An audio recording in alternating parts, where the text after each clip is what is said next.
All right. Good morning. Hello. Good afternoon, wherever you might be from. Welcome to the How Corporate Women Build a Body That Matches Their Ambition PowerPoint masterclass presentation, if you will. I should come up with a catchier name. My name is Lucas, and you've probably seen this or got this through one of my links or found this on my website.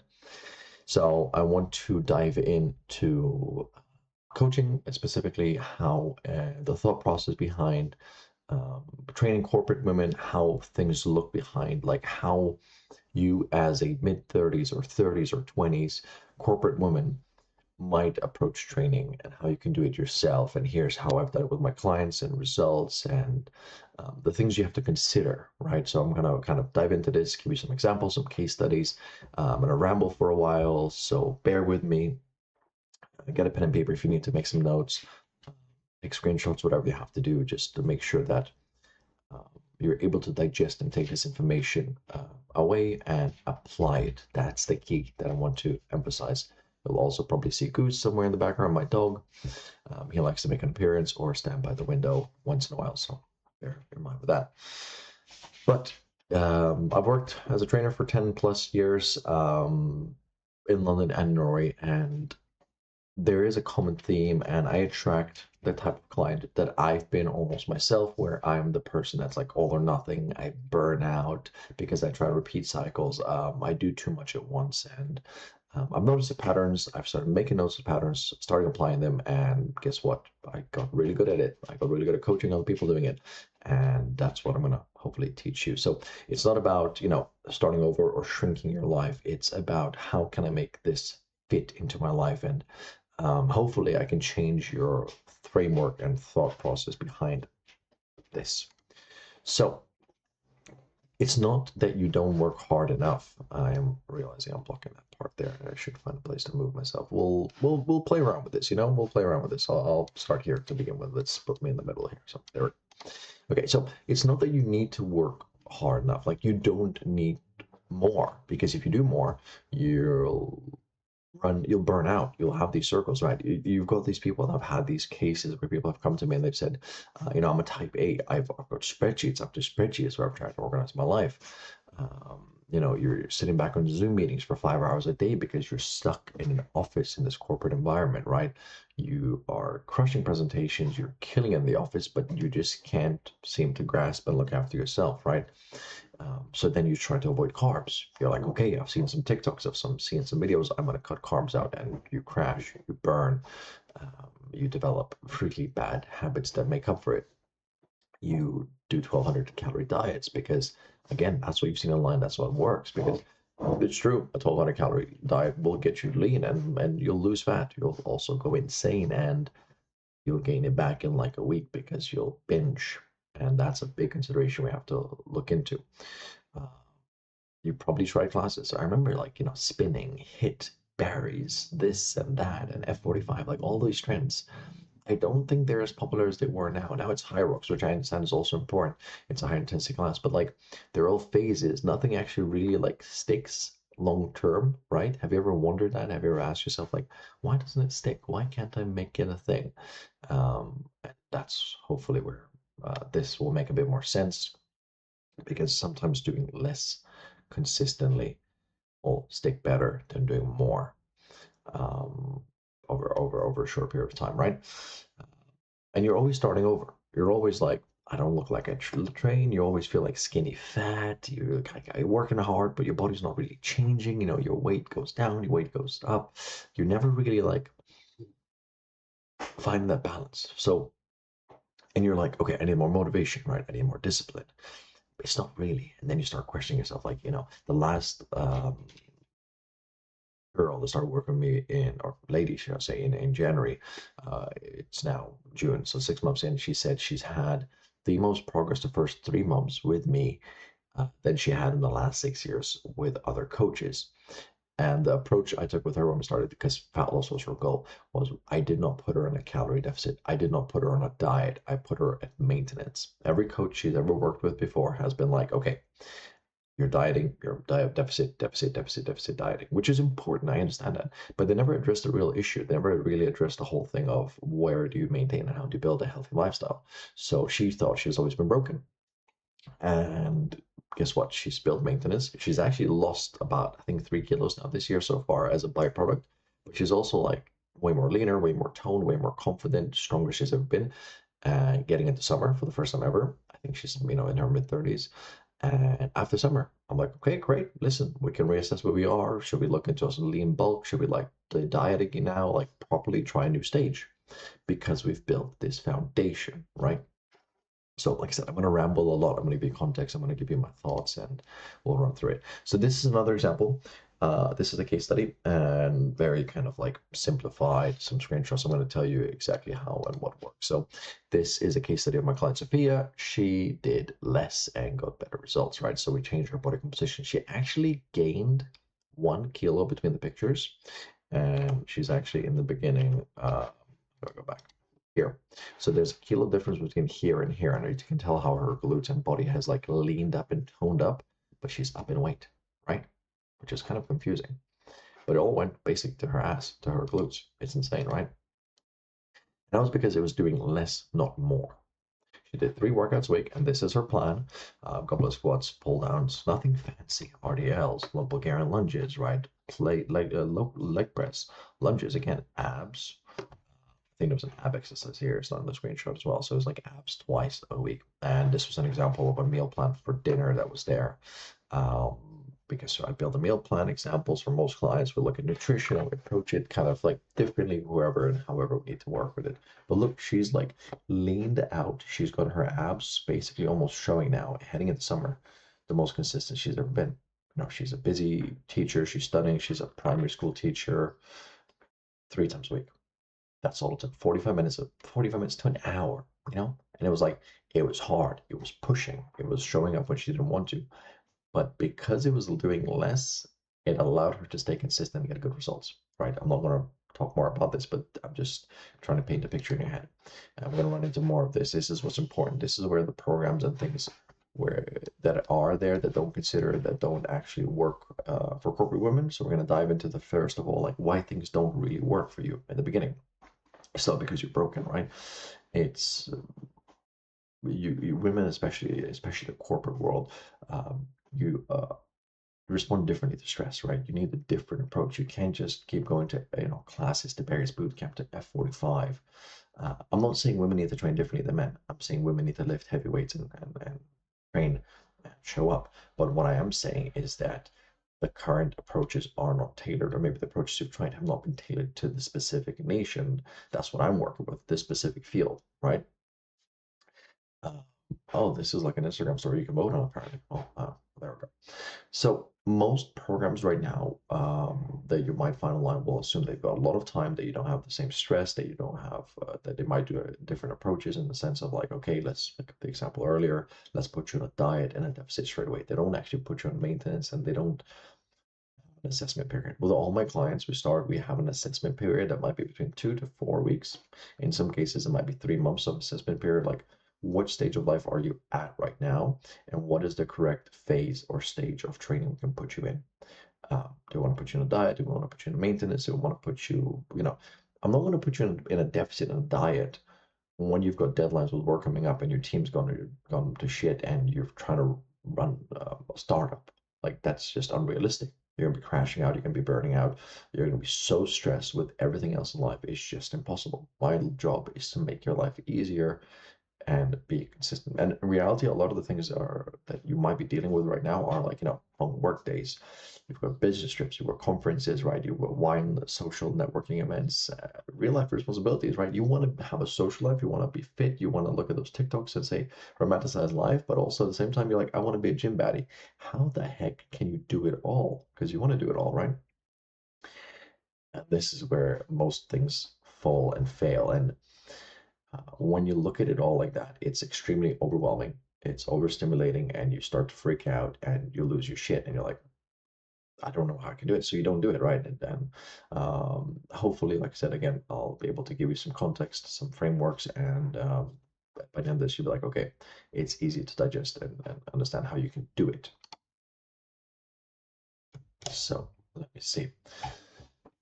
These are just some words from my other clients who I've been working with that I've just added to give you a bit more context on kind of like a bit more to show you that I know what I'm talking about, right? And these are just some of my clients. I'm not going to dive into it too much, but like, like a lot of like corporate women, as you can tell, actually, mostly corporate women here. I've had people from in-person PT to online coaches to yeah, hybrid clients, kind of big thing. And the biggest thing is like, yeah, being in tune with your body, losing a bit of waist and thigh measurements, but the scale not changing, right? Because that's a big thing. People are so concerned about the scale, but you forget that the measurements, when they change, that's such a big win because it means your body composition and you lift heavier and you feel stronger. That's such an important thing. So why I work with corporate women and specifically why am I working with corporate women? What happened, right? This is Libby. Um, she's I gotta convert pounds, 10 kilos now this year, 10, 11 kilos now. She's about to be under 90 kilos for the first time in her life. She's a single household income mom, HR management, getting into her late 30s. She shows up consistently, right? 3 times a week. That's all she does. That's all she does, right? I've been a trainer in London. I've worked in Norway. And like I said, I've been someone who's been an all or nothing mentality, burnt out, and really, really been through the cycle of working this busy, hustling life, trying to do it all and being like, okay, um, I wanna travel, I wanna lift, I wanna do everything. How can I do it? So I started doing more, burned out, repeated cycles, and nothing ever stuck. So then I started working on systems, started training people, starting applying and learning and studying, and I found out processes and systems that actually help get your results. And I've kind of like tried to be fancy with the lingo here, even though I'm not really a corporate guy. I'm not in the corporate world, but you have to understand that, hence the intern, analyst, manager, director positions, right? You have to understand that like everything has been in stages. Um, and it's not just working out. It's not just looking at macros. It's not just meal prepping and saying, okay, you have to understand that in order for this to work, this has to become your identity. And in order for this to become your identity, you can't just wake up one day and be like, I'm a gym baddie. It's a stage, it's a process, right? And it's a ladder, it's a career ladder, if you will, right? You start as an intern and you move all the way to an exec. And you have to, you might start something simple as you look at some Instagram videos and be like, okay, I'm inspired. You start to go to the gym, work out, and then you get to a stage where you're like, okay, I kind of know what I'm doing, but I'm a bit chaotic. I don't have routine. I'm working, but I'm a 9 to 5 girl. But I'm gonna go to the gym before work, try and become this person, right? And then maybe you burn out because you do too much, and then you start to build a better routine. But the way this process happens is through stages, and those stages are a part of you creating a new identity. You don't, fit people don't diet. They don't diet. They have a lifestyle. They eat the same regular meals on repeat. They meal prep because it works, because you don't have to think about it, because you have systems and structure. They work out not because they have to, but because they know it's part of their life.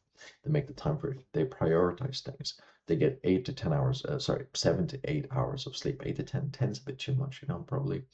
Um, they prioritize their steps. They prioritize their health. They still go out. They still have a social life. They drink probably, maybe some less, some more.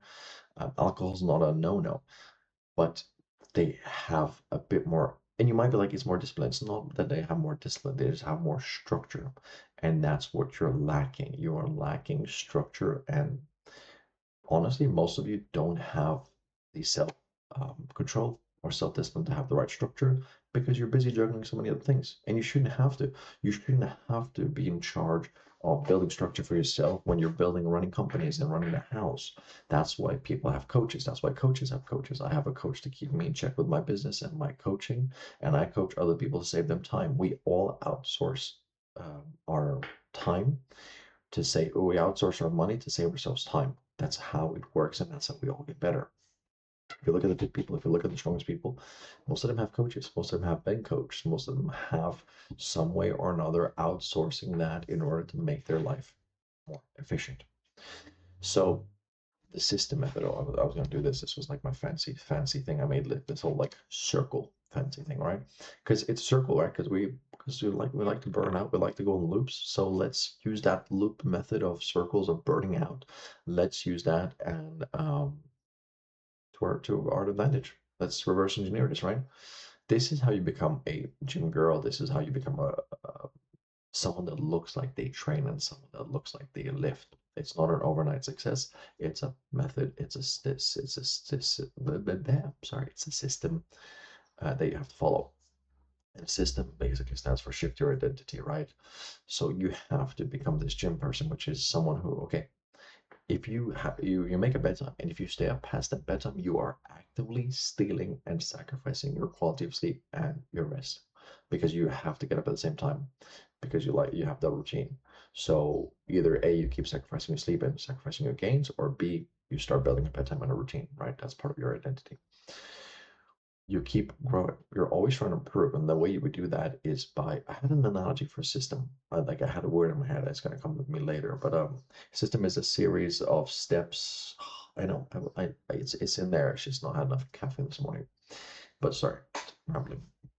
But 1%, becoming 1% better basically means um, it could be me like, okay, I'm going to focus on my steps this week. Like you take one thing at a time. This week I'm going to work on getting more water. This week I'm going to work on showing up at the gym consistently. This week I'm going to focus on pushing a little bit heavier on the weights. This week I'm going to try a new machine that I haven't tried before. That's it, right? Navigate and maintain. So that's your habits again and how you see your progress, right? Because the women that I've shown you earlier, the way they've gotten results wasn't just tracking one metric. It wasn't just, okay, I'm going to go to the gym, I'm going to step on a scale, and I'm going to use that scale as a measurement of my success. No, it was measurements, it was pictures, it was how they feel, it was how the clothes fit, it's are they getting stronger. There's like 5, 6, maybe 10 different metrics that we take into account, which are so much more important than the scale weight itself. And then the scale and the body composition is just a byproduct. Again, the fit girls that you see on Instagram that are lean, that are toned, do you think they're obsessing over their weight? Some of them might be because they're having an unhealthy relationship, sure, but a majority of them focus on the other things that are more important: getting stronger, learning to do a pull-up, lifting a bit more, their clothes fitting tighter, moving more, getting their steps in, that kind of thing. Taking control is a very, very important thing. Um, you are in charge of it. You are in charge of what goes into your mouth. You are in charge of when you go to bed. You are in charge of when you go to the gym. And that's daunting and intimidating again in the beginning. And like I said, if you outsource that and you just say, I will pay someone or I will take someone and tell them to just get me to do these things, you're saving yourself so much more time and then you're way more inclined to be accountable and actually do the work, right? Regulating and reprogramming is an important part of it. So that's more like emotionally and psychologically, how are you approaching things? There's so much emotional and psychological burden when entering dieting stages, when entering deficits, how long you should be in a deficit for, should you be in a maintenance? Those things are very, very important. I've done another masterclass presentation that talked about nutrition trend and fat loss phases and measuring out your year for fat loss. And I talked about the mindset a bit more on that. Um, send emails about that, and it's in my Instagram as well. You can find it out there as well. And yeah, the last part is in order for you to become this gym baddie, this corporate woman that works out and takes her life, it's important for you to own your walk, to do your own thing. Um, you know what the best way I've found by doing this and kind of like building autonomy and understanding like science and learning is a lot of my clients have started like posting them training on Instagram like a story, like here's me PRing, and then they'll tag me or something like this. I'll repost a story because then it's like, oh, I am a person that works out. I know what I'm doing. I am fit. I am fitness. I am health. You know what I mean? That kind of thing. All right, more fancy, fancy words. So this is what I mean about timelines and stages, right? Identifying what stage you are in is very, very important, and then knowing where to go because you have to approach it in segments, in stages, or whatever you might want to be. And depending where you are, how busy life is, and what's chaotic, we might start you on something like we might look at optimizing your life. We might just build your identity, or maybe you just start for coaching straight away, and you might start with the program straight away. In the beginning, we would do something like an assessment period, like I said, 2 to 4 weeks, maybe 3 months of like, okay, what stage of life are you in? What's your goal? And let's focus on building that. So build a good routine, build good habits. Can you maintain good nutritional habits, good sleep habits, and training habits for 4 weeks? If you can, great. Let's put you in a deficit. If not, because life is stressful, okay, then we need to maybe revert back and look at building your identity. How do we do that? Maybe we'll look at building a training diary, building a routine with the nutrition differently, maybe looking at consuming some fitness content, education, and then sending some podcasts your way that will create more of a fitness identity in you. And if you're someone who's had some experience, maybe, and you're a bit more in you know what you're doing, it might just be like, okay, you know what you're doing. You just need accountability. You just need coaching. But like, tell me what to do, and I will do it. That also works really, really well. So you might be like, okay, corporate women fitness is the fancy lingo and a buzzword, and it kind of is, but it's not, because there are a couple of things you have to understand that are slightly different to maybe a nurse if we're coaching them, if I'm coaching someone who's a self-employed entrepreneur woman, for example, or, like there are different restraints and different rules and sets that we have to consider. And these are the main four that I feel like are important that play in it. It's the boredom stress, the constant work travel, the performance, and the ambition. A lot of corporate women I work with um, love burnout. Burnout and you girls go hand in hand, because you want to run a team of 10 people and you think you can do it all, be maybe a mother or a great spouse or a partner, and you're like, I will do it all, and you try to manage it yourself, and your ambition is here, your work ethic goes there, and then you just kind of burn out and crash. Not to mention you're constantly traveling for work, for events, and that's messing up your training because you're like, shit, how do I do this? An example is, again, another client of mine. She travels a lot. She has two training plans, a hotel training plan and a gym training plan. The hotel plan has bodyweight exercises and gym machines. She might send me a picture of the gym and I might update it. And the second one is just a regular plan. So I'm like, okay, you're traveling. Great. Give me your itinerary, or let's talk about your itinerary, how to plan it. Okay, how can you make the gym work? Just shift the mindset, right? Not that you have to do a lot, but enough to get by. Boredom stress. I cannot emphasize the importance and the killer of stress. Stress is the biggest killer of everything because you emotionally eat, you undereat or overeat, you hold on to cortisol, holds on to water retention, you sleep less, you look for stimulation, you look for dopamine, you look for distractions, which leads to you falling off and everything going upside down. Performance is a very big thing as well, right? Because same with ambition aligns in together because you're always performing, you're always like, I got to be my best. You're always putting on like a facade, like a face, and it's exhausting. I can imagine it must be really, really exhausting to be always, yeah, pretending something you're not sometimes, right? So again, sometimes you just need to just open up an app, follow the program that's made for you, and be like, I don't want to think, because why should you have to think all the time? Because yeah, like I said, it has to be built for you and your lifestyle, right? This is just some clients and some results, but it's very important to understand that in order for this to work and this lifestyle to work, it has to be built around you and your lifestyle. And it's really hard for you to just find the generic program and be like, okay, I'm ready. This will stick for me. And then it doesn't, and you burn out, right? So, I'm going to touch a little bit of coaching and tell you kind of like what coaching works and why, I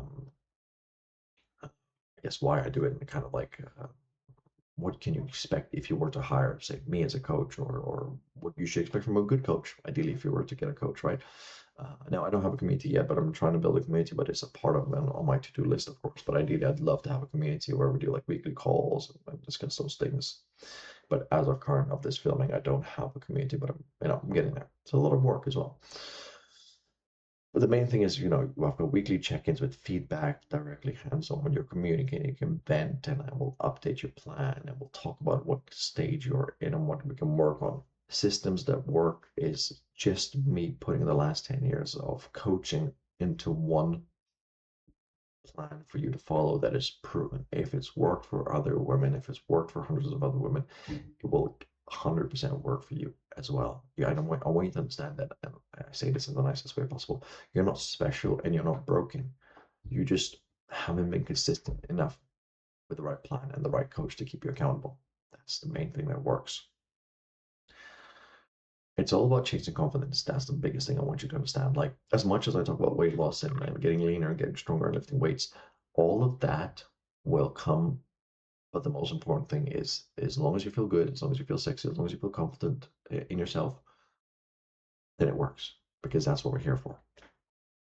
And I'm always evolving. I'm always, there's no sugarcoating, but I'm always evolving because I'm always learning. And this is the second time I'm updating this plan, and I want to update this presentation more times because my knowledge evolves, my perspective evolves as a coach as well. The way I deliver the education is also a big part that evolves a lot.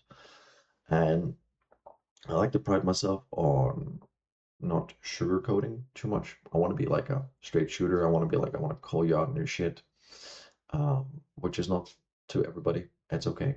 That's fair. I get that. But if sugarcoating is what you need, you won't get the results you want. It's just, unfortunately, that's the truth. And that's almost there. We're almost there. Yeah. Okay, let's see. Yeah, so this is not just about losing weight, like I just said, right? It's about confidence. But part of the confidence is, I think these are very important pillars I want to discuss, right? Because in order to become this gym baddie, to become this gym girl, it all transfers and resonates to other parts of your life. When you walk into the office, suddenly people are like, whoa, she looks like she's confident. You carry yourself so much different in the gym when you've had a new PR, when you feel leaner, when you feel stronger. Tell me, like, tell me when you've been to the gym, you've worked out and you feel leaner, and tell me how you feel after you walk. You feel amazing, right? Imagine walking into a conference or a meeting and be like, I own this shit, right? You own the presence because you own the room, because suddenly, because you're strong in the gym, you're strong mentally, you're strong physically, it carries over. There is a link between being physically fit and how you carry and deliver yourself. Yeah, photo ops, that's a big thing. When you're doing photos in a corporate office, I've had people come to me in the beginning and say, I will turn to the side, I will hide behind, I will try and make myself look smaller. And I hate hearing that, because um, you shouldn't have to, right? And being stronger, getting yourself more confident in the gym will also make you feel more confident there. This one's like kind of like a double-edged sword, because you'll get fitter, but you'll get leaner, but you'll have to sacrifice your wardrobe and you'll have to buy new clothes because, well, you might lose a couple of dress sizes. So shopping, money spending, potato, win-win, lose, it's 50-50. Um, and this is just taking charge of your life. It's very important. I work with a few mothers, a lot of mothers over the years. I think it's a good example to be for your kids. I think it's also part of owning your life. Um, like, this ties into so much more than just like that. Like, over the years of coaching, I've been through divorces, I've been through relationships breaks, life changes, everything you could name of it. A lot of it starts by a woman suddenly going to the gym, starts taking care of herself, and she realizes she deserves better, and she suddenly changes her life. Um, so I'm not going to dive into that too much, but yeah, there's some correlation there, I think.